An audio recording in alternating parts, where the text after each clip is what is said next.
திருச்சிற்றம்பலம். அருள்மிகு கோடீஸ்வர பெருமான் திருவடிகள் போற்றி போற்றி. திருஞான சம்பந்தப் பெருமான் திருவடிகள் போற்றி போற்றி. வரலாற்று முறையிலே 88வது திருப்பதிகம் திருக்கோடிக்கா, திருமுறை 2 99வது திருப்பதிகம். திருச்சிற்றம்பலம். இந்த திருக்கோடிக்காங்கிற ஒரு அற்புதமான பதி மயிலாடுதுறையிலிருந்து குத்தாலம் வழியாக கதிராமங்கலம் அடைந்தா அங்க பகுதியில் இருக்கக்கூடிய பக்கத்தில் இருக்கக்கூடிய பதி. கும்பகோணத்திலிருந்தும் கதிராமங்கலம் வழியாக இந்த பதியை அடையலாம். சுவாமி ரொம்ப உயர்ந்த பானம், ஏறத்தாழ ஒரு 3 அடி உயர இருப்பார் ஐயா. அந்த திருமேனி, சிவலிங்க திருமேனி நல்ல ஒரு அகலம் 1 அடி அப்படி நீண்ட நின்ற கோலத்தில் ரொம்ப ஆனந்தமான ஒரு பெருமான். சம்பந்த பெருமானும் அப்பர் பெருமானாலும் பாடல் பெற்ற திருப்பதி இது. பதிகம் ரொம்ப ரொம்ப அற்புதமான பதிகம் இன்றைக்கு. எப்படின்னா, இந்த நிலையாமையை பற்றி, இந்த உலக வாழ்க்கைங்கிறது ஒரு நிலையில்லாத தன்மை, அதுதான். ஏன்னா உடல் நிலையிலும் சரி எல்லாத்திலையும் மாறுபாடும் ஒரு மறைதலுமா இருக்கக்கூடிய ஒரு வாழ்க்கை. ஆனா அது ஒரு பெரிய விஷயமா நாம நினைச்சுக்கிட்டா அது அந்த வாழ்க்கையை தவிர வேறு ஒரு விஷயம் இல்லைங்கிற அளவுக்கு அதுல மூழ்கி இருக்கும். சம்பந்த பெருமான் மிகச்சிறந்த அறிவுரையை கொடுக்கிறார். இந்த வாழ்க்கை எதற்காக நமக்கு கொடுக்கப்பட்டது, நாம என்ன செய்யணும் அப்படிங்கிறது திருமுறை வழியாக ரொம்ப அற்புதமாக வெளியிட்டு இருக்கார் நம்ம ஞானசம்பந்த பெருமான். திருச்சிற்றம்பலம். இன்று நன்று நாளை நன்று என்று நின்ற இச்சையால், இப்ப இன்றைய நாள் இனிய நாள் அப்படிமா. என்ன நாள் இனிய நாள்? இன்றைக்கு நல்லா உணவு கிடைக்குது, நல்லா பெரிய ஹோட்டலுக்கு போறோம், அப்புறம் நல்ல கண்ணுக்கு இனியா என்னமோ சினிமா பார்க்கறாங்க, நாளைக்கு அங்க போறோம் இங்க போறோம் அப்படின்னு ஒரு சுற்றுலா விளையத்திலையும் ஒரு ஆனந்தமா இருக்கிறோம் அப்படிங்கிறதையே வாழ்க்கையை வாழ்ந்துட்டீங்களே. இன்று நன்று நாளை நன்று என்று நின்ற இச்சையால், இதே விருப்பத்துல. அப்ப ஒரு புலன் இன்பங்கள்ல திளைத்திருக்கிறது மட்டும்தான் இந்த வாழ்க்கையினுடைய லட்சியமா? அதுக்காக பிறந்தோம்? பொன்றுகின்ற வாழ்க்கையை போக விட்டு போதுமே. இந்த ஒரு நாள் அழிந்து ஒழியக்கூடிய வாழ்க்கை, இப்படியே இன்பமாவே இருந்துட்டு இந்த வாழ்க்கையை வீணாக்கலாமா? வீணாக்கூடாது. அப்ப போதுமின் என்பதை நான் சொல்ற, தயவு செய்து கேளுங்க. இறைவனுடைய திருவடியில சேரணும் அல்லவா? இவை இந்த மாதிரி ஒரு வாழ்க்கையை விட்டுட்டு இறைவன் திருவடி எழுதி எப்போதும் நிலையான இன்பம் பேரின்பத்தை அடையலாம். அதுக்காக செல்லணும். போதுமின் புறப்பீடுங்க. மின் தயங்கு சோதியான் வெண்மதி விரிபுடல் கொன்றை துன்று சென்னியான் கோடிக்காவு சேர்மினே. இந்த திருக்கோடிக்காவுல சேருங்க. பெருமான் எப்படிப்பட்டவர்? மின் தயங்கு சோதியான், அந்த மின்னன் எவ்வண்ணம் அந்த மாதிரியான திருநீர் பூசிய ஜோதி ஒளி வடிவனன். வெண்மதியையும் நிலாவையும் கங்கையையும் கொன்றையையும் தன் சென்னியில் திருச்சடையில சேர்த்திருக்கக்கூடிய பெருமானை சேருங்க. இதுல முக்கியமா கவனிக்க வேண்டியது என்னன்னா, இந்த உலக வாழ்க்கையில இருக்கக்கூடிய இன்பங்களை மட்டும் நுகர்வதற்காக நம்ம வந்தோம்னு சொன்னா, ஒரு இன்பத்தை மட்டுமே அனுபவிச்சுட்டு போகணும்னு தான் எல்லாரும் நினைக்கிறோம். ஆனா அதனால பயன் என்னன்னு நல்லா யோசனை பண்ணி பார்த்தா ஒரு பயனுமே இல்லை. ஆக ஒரு வாழ்க்கை முழுவதுமே வீணாக போன மாதிரி தான். அப்ப எதற்காக? இறைவனுடைய திருவடியை அடைவதற்காக இவ்வளவு நெறிமுறைகளையும் சொல்றாங்க. என்ன காரணம்? ஆக இவை நம்ம அனுபவிக்கக்கூடிய அனுபவங்கள் ஒரு நிலையான இன்பத்தையோ அல்லது நிறைவையோ கொடுக்காது. அது என்னன்னா, ஒரு கால எல்லையில நம்ம நுகர்ந்து புலன்கள்லாம் அழிவுபட்டு அந்த உடலும் நமக்கு கூட வராம அதுவும் அழிஞ்சு போகுது. ஆக நமக்கு எதுவுமே நிலையில்லாத ஒரு தன்மையை தான் உண்டு பண்ணது இவையெல்லாம். அப்ப நம்ம ஒரு நிலையான வாழ்க்கையை பெறணும் அல்லவா? அந்த நிலையான வாழ்க்கையை ஒரு இன்பமான வாழ்க்கையா இருக்கணும். அப்ப இறைவன் எப்போதும் ஆனந்த வடிவினன்னு. அப்ப அந்த ஆனந்தத்தோடு சேரும்போது என்றும் ஆனந்தமாக இருக்கலாம். அதற்காக தான் இவ்வளவு ஒரு போராட்டமும், இந்த இறைவனை அடைவதற்கான வழிமுறைகளை இவ்வளவு சிரமமா. ஏன்னா அந்த பாதை ஏன் ரொம்ப கடினமான பாதையா தெரியுதுன்னு சொன்னா, ரொம்ப இயல்பான நிலை நம்ம மனசு உலக மயக்கத்திலேயே இருக்கிறது தான் காரணம். இந்த உலக மயக்கத்திலே இருக்கும்போது இதுல இருந்து விடுபடுறதுக்கு நமக்கு விருப்பம் இல்லாத நிலையில இப்படியே இருந்துட்டு போட்டுமேன்னு சொல்லி பல காலம் கழிச்சுக்கிட்டே வரும். ஆனா அந்த பாதை ரொம்ப ஒரு அற்புதமான பாதை, ஒரு ஆனந்தமான பாதை அப்படிங்கிறது நுழைஞ்சதும் தெரியும். அதுவரையிலும் இதுவே போதும். எப்படி இந்த பன்றியினுடைய உள்ளே இருக்கக்கூடிய அந்த இந்திரன் ஒரு ஆனந்தமா சேத்துல இருந்தான். அந்த உலையை கிழிச்ச உடனே தான் ஐயோ இது சேத்துலையா நான் இவ்வளவு நாள் கடந்தேன்னு சொல்லி ரொம்ப வேதனைப்படுறான். அது போலதான் ஒண்ணுமே ஒரு ருசியும் இல்லாத ஒரு பழைய எலும்பை கடிச்சுக்கிட்டு இருக்கக்கூடிய ஒரு நாய் தன் பல்லுல இருந்து நாக்குல பட்டு வெளிவர ரத்தத்தை சுவைச்சுக்கிட்டு அது எலும்புல இருந்தா வருதுன்னு நினைச்சிட்டு அதையே திரும்ப திரும்ப கடிச்சுக்கிட்டு இருக்கு. அதுபோல இந்த உலக பொருள்களை அனுபவிக்கிறது ஒண்ணுமே இல்லாத அந்த எலும்பு, அதுல ஒண்ணுமே கிடையாது. நம்ம உள்ள இருக்கக்கூடிய ஆன்மா அதை நுகரும்படியாக இந்த உடலோடு கூடுதலால அது இன்பமா பயப்படுது. அதுதான் தோற்றம் மாயை. அதை உணர்த்துறதுக்கு தான் இறைவன் இந்த உடலும் உறவு உலகையும் கொடுத்து இப்படியெல்லாம் செய்து ஒரு கால இடையில அதை துப்பும்படியா செய்யறார். ஒளித்திட்டேன் மனை வாழ்க்கைன்னு சொல்லிட்டு இதுல ஒண்ணுமே இல்லாத ஒன்று, உப்பு சப்பு இல்லாத ஒண்ணு. அவ்வளவு பெரிய பெருமான் ஆனந்த வடிவனன். அவர் கொஞ்சம் நம்ம ஒரு டேஸ்ட் பார்ப்போமே, ஒரு தடவை முயற்சி பண்ணி பார்ப்போமே. அப்படி பண்ணினோம்னா இதெல்லாம் ஒரு இனிப்பாவே தெரியாது. அது அவன் இனியன், அவன் ஐயோ அப்பா அவருடைய இனிப்புக்கு நிகர் எதுவுமே இல்லைன்னு ஒரு மனசு ஒரு தெளிவு வந்துடும். அதுக்கப்புறம் தானா இதை துப்பிடும். அது இது துப்பணுன்ற அவசியமே இல்லை, அது தானா நான் அதை விட்டு நீங்கப்படும். அல்லல் மிக்க வாழ்க்கையை ஆதரித்திராது நீர். நீங்கெல்லாம் ஏண்டா அல்லல் மிக்க வாழ்க்கை, ஒரே துயர வாழ்க்கை, நல்ல மாதிரி போய் நம்மளை கிளத்தள்ளி விட்டுரும். அந்த வாழ்க்கையை ஆதரித்து இருக்காதீங்க. நல்லதோர் நெறியினை நாடுதும் நடமினோ. இப்பயே புறப்படுங்க, அதை நாடி, அந்த நெறியை நாடி. நல்ல நெறியாச்சா சுவாமி இது. வில்லை எண்ண வாழ்வுதல் வெள்வளை ஓபாகமாம். அந்த வில் போன்று வளைந்த நெற்றியை உடைய உமையை, வெள்வளை அலைந்த உமையை ஒரு பாகமாக இருக்கக்கூடிய பெருமானை கொல்லை வெள்ளை ஏற்றினான். அந்த முல்லை நிலத்தில் இருக்கக்கூடிய நல்ல ஆற்றல் அடல் விடை, அந்த இடபம், அந்த காளையப்பன் மேல வரக்கூடிய மால் விடையில் வரக்கூடிய சிவபெருமான். அப்படிப்பட்ட ஏற்றினன் கோடிக்காவு சேர்மினே. அவர் இருக்கக்கூடிய அந்த கோடிக்காவில் போய் சேருங்க, வழிபாடு பண்ணுங்க. 3வது பாட்டு. துக்கமிக்க வாழ்க்கையின் சோர்வினை துறந்து நீர். சோர்வுனா எல்லா பிறப்பும் பிறந்திழைத்தேன் எம்பெருமான். ஒரே உயிர் சோர்வாய் போயிடும். ஏன்னா ஒரு பிறவில கூட கரை சேர்றதுக்கான வழிமுறைகளை அதை நாடவே இல்லையே, அதனால அப்படியே சோர்வாயிடும். இதனால வாழ்க்கையே துக்கமா போயிடும். அது கடைசியா உண்மையிலே ரொம்ப கொடுமையான ஒரு உடல். கடைசியில ஒரு மலைஜலம் கழிக்க கூட எந்திக்க முடியாம அப்படியே கட்டிலேயே போய் அதை கவனிப்பார் இல்லாம நாத்தம் அடிச்சு, ஐயோப்பா இவ்வளோ மோசமான வாழ்க்கையே இந்த உடலுக்குல பெரிய வேற்று விகார விடக்கூடமே உட்கிடப்ப ஆற்றேன் எம் ஐயானார். நான் இதோட கடந்த விருப்பமே இல்லை, முதல்ல உன் காலடி வேணும் எனக்கு. அது உரைப்பு. தக்கதோ நெறியினை சாதல் செய்ய போதுமே. அதனால துக்கமிக்க வாழ்க்கையை விட்டுட்டு இந்த வாழ்க்கையை பெரிய விஷயமா நினைக்காதீங்க. அதுக்காக உயிரை விட்டுற வேண்டிய அவசியம் இல்லை. உயிர் உடலோட இருந்து நல்ல நெறியா சாருங்க, அதுக்காக போங்க. அக்கணிந்து அரைமிசை ஆரணிந்த சென்னியான். அந்த கங்கை ஆறை அணிந்திருக்கக்கூடிய திருச்செழிய வச்சுக்கூடிய சிவபெருமான் அக்கு அணிந்து நல்ல எலும்பு மாலைகளை ருத்ராட்சம் அக்கு மாலை கூட அங்கையில் எண்ணுவார். தக்கவானவராய் தகுவிப்பென்பரால் நக்கன் நாமம் நமச்சிவாயவே. அந்த ருத்ராட்சம் மாலையையும் அணிஞ்சிருக்கக்கூடிய பெருமான். அந்த ஆரைமிசைனா இடுப்பிலே அணிந்திருக்கக்கூடியவர். ஆரணிந்த சென்னியான் கொக்கிரகு அணிந்தவன். கொக்கு மந்தாரைங்கிற மலர் அணிந்தவன், கொக்கரக்கனை அணிந்து அந்த சிறகு இறகை அணிந்தவன் அப்படின்னு சொல்ல.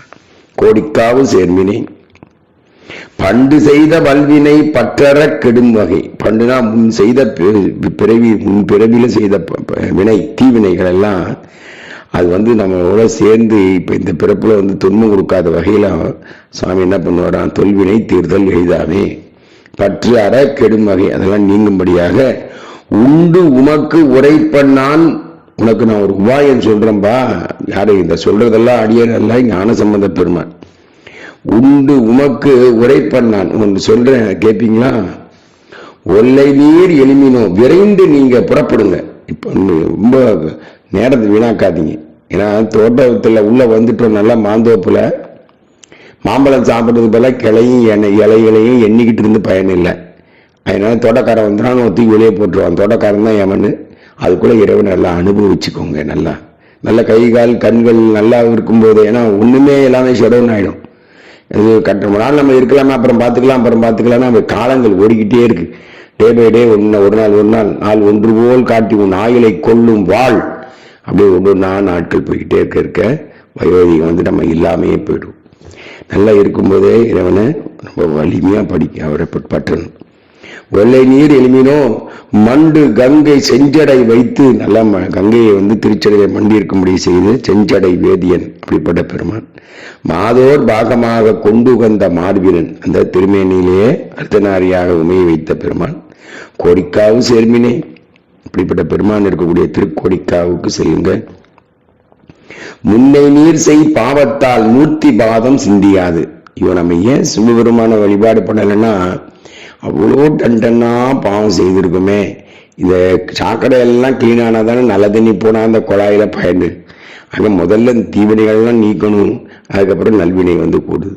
அப்ப என்ன பண்ணணும், நல்வினைகள் செய்ய செய்ய சிவபெருமானுடைய கருணை நமக்கு கிடைக்கும். அதாவது ஞானசம்பந்த பெருமான் என்ன புண்ணியம் செய்தரை நெஞ்சமே பதிகத்துல முன்னம் நீ புடி நல்வினை பயனால், முன்ன செய்த நல்வினையினாலதான் இன்னைக்கு சிவபெருமான் உன்னிடத்துல சிவாய நமன்னு மகா மந்திரத்தை வாயால சொல்றதுக்கு கொடுத்தாரே வாய்மணக்க. அப்ப இப்ப செய்யக்கூடிய நல்வினைகள் வந்து நமக்கு எவ்வளவு சிறப்பை கொடுக்க போகுது. நம்ம வேடார்னா கூட பெருமான் கொடுத்துறாரு, போலா சங்கர் அவர். அப்படிப்பட்ட பெருமான் முன்னை நீர் செய் பாவத்தால் மூர்த்தி பாதம் சிந்தியாது. அப்ப இனிமேல் நல்லது செய்தோம்னா நம்ம சிந்திக்க வச்சிருவார் சுவாமி. இன்னம் நீர் இடும்பையில் மூழ்கிறீர் எளிமினோம். இன்னும் அப்படியே துன்பத்துல போய் கடந்து கஷ்டப்படுறீங்களே, ஒண்ணுமே அந்த பத்தியே இல்லை, கவலைப்படாதீங்க, எழுங்க எழும்பினோம். பொன்னை வென்ற கொன்றையான் அப்படிப்பட்ட கொன்றை மஞ்சள் இருக்கக்கூடிய அந்த கொன்றையை பூதம் பாட ஆடலாம். கொன்றை வைத்து பூதங்கள் எல்லாம் பாடுது, சுவாமி ஆடுறார். கொல்நவிலும் வேலினான் கோடிக்காவு சேர்மினே. அதாவது ஆனா மும்மலத்தை கொல்லக்கூடிய திரிசூலத்தை வைத்திருக்கிறவர், மும்மலத்தை அழிக்கும் திரிசூலத்தை வைத்திருக்கிற பெருமான். அப்படிப்பட்ட பெருமான் இருக்கக்கூடிய கோடிக்காவு செல்லுங்கள். 6வது பாட்டு. ஏவமிக்க சிந்தையோடு இன்பம் எய்தலாம் என. அப்படின்னா எப்படியா தப்பான வழியெல்லாம் சம்பாதிச்சு ஜாலியா இருக்கலாம்டா, என்னடா பண்ணு. நண்பர்கள்லாம் வெளிநாடுகள்லாம் போயிட்டு வந்துடலாம் சொன்னா இப்பயே இங்க இப்படியே இருக்கு, ரொம்ப கஷ்டப்பட்டு வந்திருக்காங்க. அப்பதான் சொல்லுவாங்க, அது எப்படின்னா நிறைய விஷயங்கள் சொல்லுவாங்க. ஆனா உலக போகத்துல ஒண்ணுமே தெரியாம ஜனங்க பாவம் அப்படியே அழிஞ்சு போதே. ஒரு வாரம் சம்பாதிக்கிற காசை ஒரே நாள்ல அழிச்சிட்டு வந்துருவாங்களாம். அதெல்லாம் என்னமோ தெரியல, அது எப்படி கஷ்டப்பட்டு சம்பாதிக்கிறது, நல்வழியில செலவு பண்ணோட தெரியலையே பிள்ளைங்களுக்கு பாவம். அதான் ஏவமிக்க சிந்தையோடு இன்பம் எய்தலாம் என ஒரே ஜாலியா இருக்கலாம் அப்படின்னு நினைச்சு போனா அது உண்மையிலே ஒரு கால எல்லையில ஃபுல் டேமேஜ் உடம்பு. அவ்வளவுதான், ஓரம் கட்டி விட வேண்டியதான், உடம்பு முடிஞ்சது.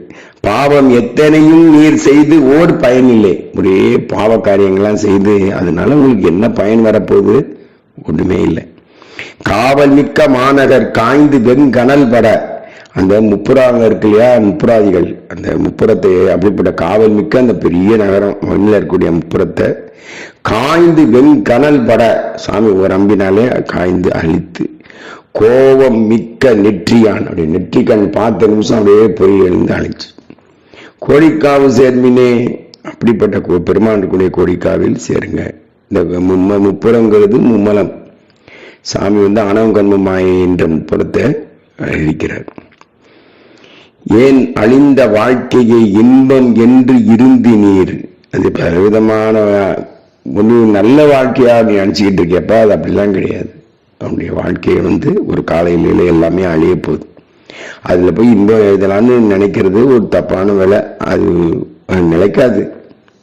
உண்மையிலே எந்த இடத்துல வினை வேலை செய்யுதுன்னு நல்லா கவனிச்சு பார்த்தோம்னா, யாதனின் யாதனின் நீங்கியான் நோதல் அதனின் அதனின் இல. இந்த திருக்குறளை வந்து மனப்பாடம் இவனா பண்ணிக்கிட்டான், அது மனசுல வச்சுக்கிட்டான்னு வச்சுக்கோங்க, அவன் ஒரு காலமும் துன்பப்பட மாட்டான். என்ன விஷயம்னா, இப்ப உங்களுக்கு ஒரு பிள்ளை மேல ரொம்ப பாசமா இருக்குன்னு வச்சுக்கோங்க, அந்த பிள்ளை வழிதான் உங்களுக்கு வினையே வேலை செய்யும். ஏன்னா பாருங்க, உங்களுக்கு எதுல ரொம்ப நாட்டம் இருக்கோ அந்த உலகியல் பொருள்ல அல்லது உறவுல, அதுலதான் உங்களுக்கு துன்பமே, உங்க வினை அது வழியா தான் வந்து உங்களை துன்புறுத்தும். ஏன்னா மற்ற வழியில உங்களுக்கு துன்பம் ஏற்படுத்தினா உங்களுக்கு துன்பம் வராதுங்கிறது அதுக்கு தெரியும். ஏன்னா அதை கூட்டி வைக்கிறது நம்மால் தானே. அப்ப நீங்க நல்லா யோசிச்சு பாருங்க, யாதனின் யாதனின் நீங்கியான் நோதல். எதுல உங்களுக்கு விருப்பம் இல்லையோ அதுல உங்களுக்கு துன்பமே இல்லை. இது வந்து ரகசியத்தை வெளிப்படுத்திட்டார் திருவள்ளுவர். சாமி வச்சுக்கக்கூடிய பொடிய ரகசியத்தை வெளியடிச்சுட்டு, எனக்கு எதுலையுமே பற்று இல்லப்பா, எனக்கு எதுவுமே வேண்டாம்ப்பா அப்படின்றவனுக்கு அவனை ஒண்ணுமே பண்ண முடியாத. அது திருவருள் பக்தியினாலே வரக்கூடிய ஒரு பெரிய விலை மதிப்பு மிக்க ஒரு பொருள் தான். அதுதான் அது ஞானம். அது பக்தியால தான் ஏற்படும். இல்லை சும்மானாலும் சொல்லிட்டுலாம் இருக்க முடியாது. பக்தி இருந்தால் தான் அவன் தான் எல்லாமே நடத்துறாரு. அதனால நமக்கு என்ன இருக்கு, வெறுப்பு எதுவுமே நம் செயலில் நடக்கிறதெல்லாம் ஈசன் செயல். ஒரு பக்குவ நிலை வந்ததான் தெரியாது. அதான் என்னழிந்த வாழ்க்கை இன்பம் என்று இருந்து நீர் மானழிந்த மூப்பினால் வருந்தல் முன்னம் வம்மினே. வயசானப்புறம் சாகும்போது சங்கரான்னு பயன் இல்லப்பா, அதுக்கு முன்னால வாங்க. அந்த மாண்பு மிகு, இந்த மானழிந்துனா மாண்பு மிகு, பின்னால மக்கு மிகுவாயிடும். எல்லா மாண்பு மிகவும் மக்கு மிகுவாயிடும். ஒன்றும் பண்ண முடியாது. இது யாராலையும் தடுத்து முடிசார்ந்த மன்னனும் முடிவில் பிடி சாம்பல். எப்பா நான் பெரிய ராஜா, என்ன போய் தீயின் எரிக்கலாமான்னா அது விடுமா? அது இல்லை புழு அரிக்காதன்னா விடுமா? அது இயற்கை. எல்லாரையும் ஒன்னாதான், ஒரே ட்ரீட்மெண்ட். பூனல் வெள் எலும்பினால் பொந்திகள் சடைமுடி. நல்ல சுவாமி வந்து இந்த வெள்ளை எலும்புகளை அணிஞ்சிருக்கூடியார். கங்காரனா வரும்போது உளிகள் ஒருவரும் எல்லா உயிர்களையும் காக்கும்படியாக அப்படி செய்கிறார் சார். பொன் திகழ் சடைமுடி செஞ்சடையப்பர். அப்ப யாரு? திருப்பனந்தாள். பொன் திகழ் சடைமுடி கோணல் வெண் பிறையினான். அப்படியே வளைந்திருக்கூடிய அந்த பிறை நிலா அணிஞ்சிருக்கூடிய பெருமான் கோடிக்காவு சேர்மினே. மற்ற வாழ்க்கையை மெய்யனும் மனத்தினை தவிர்த்து. இந்த வாழ்க்கை ரொம்ப ஒரு மெய்யான வாழ்க்கை அப்படின்னு நினைச்சிட்டு அது பின்னால போய் ஏமாந்துடாதீங்க. அது வந்து உண்மை கிடையாது. மனத்தினை தவிர்த்து நீர் அது நீக்கிறீங்க. அந்த மனசு உண்மையா வச்சுக்காதீங்க. வாழ்வதற்கே மனம் வைத்தியால் ஏழை நெஞ்சே. வாழ்வதற்கே மனம் வச்சிய அப்படி இருக்கலாம்னு சொல்லி என்றும் இருக்கலாம்னு முடியாதப்பா. பற்றி வாழ்மின் சேவடி பணிந்து வந்து எழுமினே. பற்றாக வாழ்வேன் பசுபதியே பரமேட்டியேன்னு சுந்தரர் சொன்னார். பற்றாக வாழணும் இல்லையா பாட்ட சிவபெருமான்ட்டு. பற்றி வாழ்மின் சேவடி பணிந்து, அவன் திருவடியை பணிந்து வந்து எழுமினோம். இனிமேல அந்த தூக்கத்திலிருந்து, அந்த மயக்கத்திலிருந்து, உலகியல் நிலையிலிருந்து அப்படி எழுந்து அருளியல் வாங்க கூப்பிடுறார் நம்ம ஐயா ஞானசம்பந்தர். வெற்றிகொள் தசமுகன் விரல் கெட இருந்ததோர். விரல்லாம் வலிமை. ராவணனுடைய தசமுகன், 10 தலை ராவணன். அவன் எங்க போனாலும் வெற்றி கொள்வான். அப்படிப்பட்ட ராவணனே என்ன ஆச்சு, கைலாயில வந்து கரெக்டா அவனுக்கு கைலாயத்துல வந்துதான் ஒரு கரெக்டா ஒரு வேலை நடக்குது பாருங்க. இருந்ததோ குற்றமில் வரையினான். அந்த எப்படிப்பட்ட கைலாயம், குற்றமில்லா கைலாயத்துல இருக்கக்கூடிய பெருமான். அவனுக்கு அந்த மாதிரி ஒன்று செய்து வலிமையை நீக்கி அப்படி அருள் கொடுத்த கோடிக்காவு சேர்மினே பெருமானை வணங்க. மங்கு நோய் உருபினி. அப்படியே இந்த நோய் ஒரு நாள் உடம்பு அப்படியே மங்கு வைக்குது. பிணியும் நோயுமா இருந்து உடலை பாழாக்கி மாயும் வண்ணம் சொல்லுவன். இந்த ஒரே வாழ்க்கை இதெல்லாம் அந்த மாதிரியானலாம் பிணியெல்லாம் நீங்கணுமா, பிறவி பிணி நீங்கணுமா? அப்ப நான் சொல்றதை கேளுங்க. சொல்லுவன் செங்கன்மால் திசைமுகன் சென்றளந்தும் காண்கிலா. நான் அடிமுடி காண போறேன்னு போனாங்களே திருமாலும் பிரம்மனும், அவங்களால காணவே முடியலையே. செங்கன்மால் விடை உடை. அப்படியே கண்கள் வந்து நெருப்பு கக்கிற கண் வச்சிருப்பாரா யாரு? காளையப்பர் இடபம். மால் விடை, திருமால் வந்து விடையாக தாங்கினார். அதான் வெள்விடைன்னு சொல்லுவாங்க. அப்படிப்பட்ட பெருமான் வேதியன் விரும்பும் ஊர். சிவபெருமான் விரும்பக்கூடிய ஊர் இதுதான். கொங்குலாம் வளம்பொழில். நல்லா தேன், கொங்குனா தேன் வந்து அப்படியே சொரியக்கூடிய மலர்கள் நிறைந்த பொழில் சோலை சூழ்ந்த கொடிக்காவு சேர்மினே. தட்டோடு தலை மயில் பீலி கொள் சமணரும். பாய் உடுத்திருப்பாங்க. அதே மாதிரி பீலி, அந்த மயில் தோகையை வச்சிருப்பாங்க எங்களுடைய சமணர்களும். பட்டுடை விரி துகிலினார்கள் சொல் பயனில்லை. அதோட பௌத்தர்கள் நல்ல இந்த சிவந்த ஆடைகளை மின்னு போட்டுட்டு வருவாங்க. அவங்க சொல்றதெல்லாம் பயனே இல்லை, கேட்காதீங்க. விட்ட புன் சடையினான் தாழ் சடை, அப்படியே வீழ் சடை, அப்படி இருக்கக்கூடிய சடை, அப்படிப்பட்ட சடைய இருக்கக்கூடிய பெருமான். எனக்கு ஒரு சின்ன ஒரு விஷயம் என்னன்னா, பெருமானுடைய அந்த அங்கங்கள் எல்லாம் நமக்கு எது ரொம்ப ஆனந்தமா பிடிச்சிருக்கோ அதில் போய் நம்ம தங்குவோங்கிறது எனக்கு ஒரு ஆசை.